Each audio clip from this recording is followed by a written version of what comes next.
Hello, Professor Dawkins. How are you? I'm Ben Stein. I'm so sorry to keep you waiting. How are you? Fine, thank you. You have written that God is a psychotic delinquent invented by mad, deluded people. No, I didn't say quite that. I said something rather better than that. Oh, well, please tell us what you said. Please tell us what you said. Well, I would have to read it from the book. No, please. The God of the Old Testament is arguably the most unpleasant character in all fiction. Jealous and proud of it. A petty, unjust, unforgiving control freak. A vindictive, bloodthirsty ethnic cleanser. A misogynistic, homophobic, racist, infanticidal, genocidal, filicidal, pestilential, megalomaniacal, sadomasochistic, capriciously malevolent bully. So that's what you think of God? Yeah.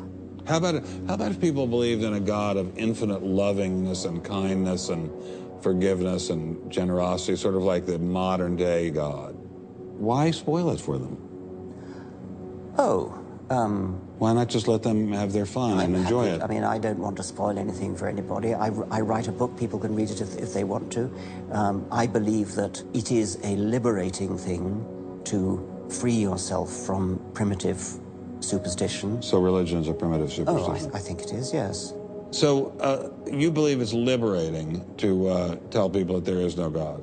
I think a lot of people, when they give up God, feel a great sense of release and freedom. Why do you think that? I mean, what's your scientist, what's your data? I think, well, I've had a lot of letters saying that, and There are 8 billion people in the world, Dr. Dawkins. How many letters have you had? No, I haven't done that. That's quite true.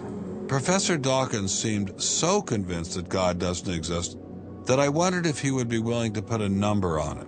Well, it's hard to put a figure on it, but I mean, I put it as something like, 99% against or something. Well, how do you know it's 99% against, say, and not 97%? No, I did. You asked me to put a figure on it, and I'm not comfortable putting a figure on it. I just think it's very unlikely. What? But you couldn't put a number on it? No, of course not. So it could be 49%. Well, it would be. I mean, I think it's unlikely, but it's quite far from 50%. How do you know? I don't know. I mean, I put an argument in the book. Well, then who did create the heavens and the earth? Why do you use the word who? You see, you immediately beg the question by using the word who. Well, then how did it get created? Well, by a very slow process. Well, how did it start?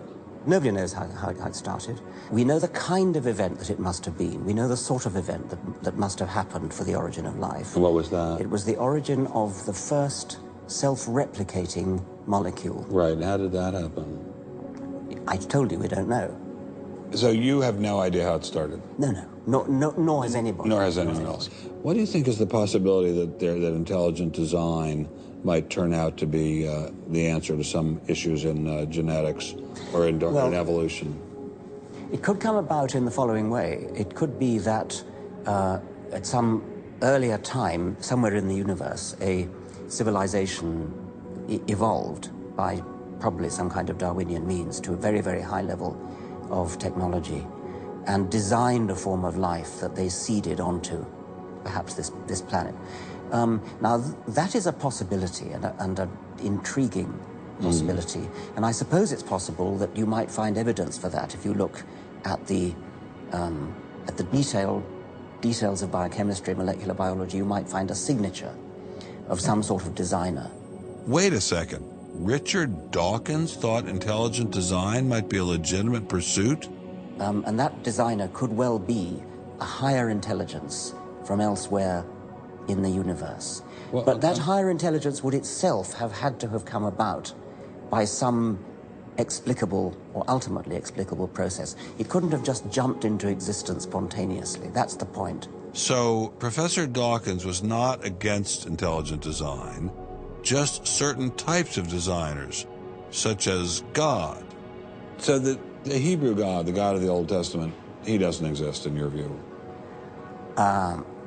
Certainly. I mean, that would be a very unpleasant prospect. And the Holy Trinity of the New Testament, nothing like that. Do you believe in any of the Hindu gods? Like Vishnu? How can you ask such a question? You don't, right? How could I? I mean, why would I, given that I don't believe in any others? You don't believe in the Muslim God? No. I mean, why do you even need to ask? Well, I just wanted to be sure. So you don't believe in any God anywhere? Any God anywhere would be completely incompatible with anything that I've said. I assume. Yeah. I just wanted to make sure you don't believe in any God anywhere. No. What if after you died you ran into God? He said, "What have you been doing, Richard? I mean, what have you been doing? I've been trying to be nice to you. Yeah. I gave you a multi-million-dollar paycheck over and over again with your book, and look what you did." Bertrand Russell had that point put to him, and he said something like, "Sir, why did you take such pains to hide yourself?" But if the intelligent design people are right, God isn't hidden. We may even be able to encounter God through science, if we have the freedom to go there. What could be more intriguing than that?